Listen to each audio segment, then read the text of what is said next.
जय श्री कृष्ण, जय श्री कृष्ण, जय श्री कृष्ण, जय श्री कृष्ण। जय राधा रानी की जय, जय सिया रामचंद्र की जय, जय वैष्णो माता की जय, जय खाटू श्याम की जय।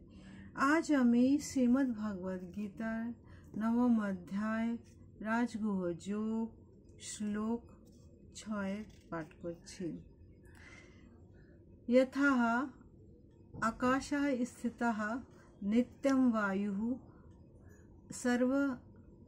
सर्वत्र गणः महान् तथा सर्वाणि भूतानि मस्तस्थानि इति उपधारयः।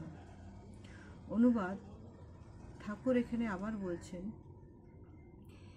অর্জুনকে কি মহান বায়ু যেটা সবসময় থাকে আমাদের অক্সিজেন পুরো বায়ুমণ্ডলে, মহান বায়ু যেমন সর্বত্র বিচরণশীল হওয়া সত্ত্বেও সর্বদা আকাশে অবস্থান করে, তেমনি সমস্ত জীব, তেমনি সৃষ্টির সমস্ত জীব আমাতে অবস্থান করে।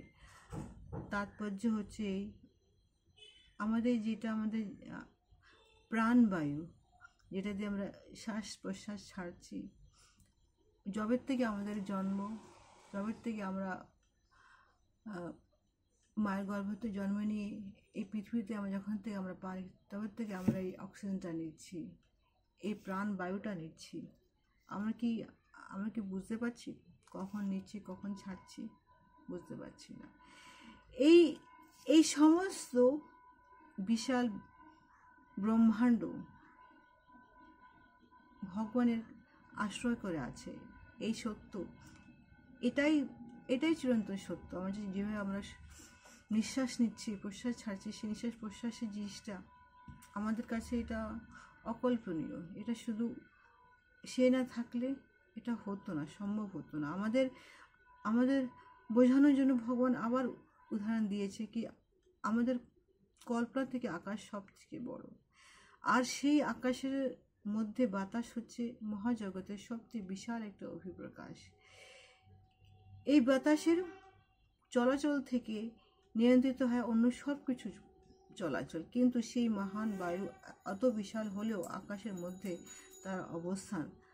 বাতাস তো আকাশের বাইরে নয়। তেমনি পরম পুরুষোত্তম ভগবানের ইচ্ছা অনুসারে একটা পাতাও নড়ে না, কেউ নড়তে পারে না। আমরা যে শ্বাস প্রশ্বাস নিচ্ছি তারই ইচ্ছার অনুরূপ।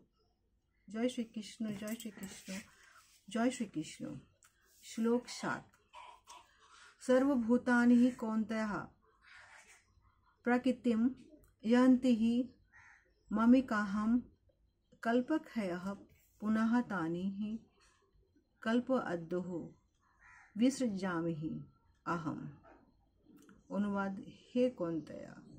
এখানে শ্রীকৃষ্ণ আবার কুন্তিপুত্র অর্জুনকে বলছেন, কল্পনার অন্তে সমস্ত জড় সৃষ্টি আমারই প্রকৃতিতে প্রবেশ করে এবং পুনরায় কল্পনা আরম্ভ করে সে আবার নতুন নতুন সৃষ্টি করে।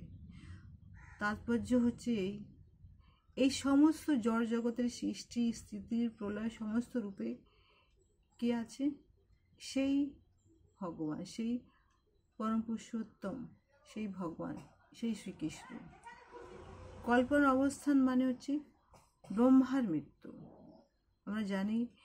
আমরা জানি ব্রহ্মার আয়ু কত, আর যেই সময় ব্রহ্মার মৃত্যু হবে সেই সময় এই সমস্ত প্রলয় হবে।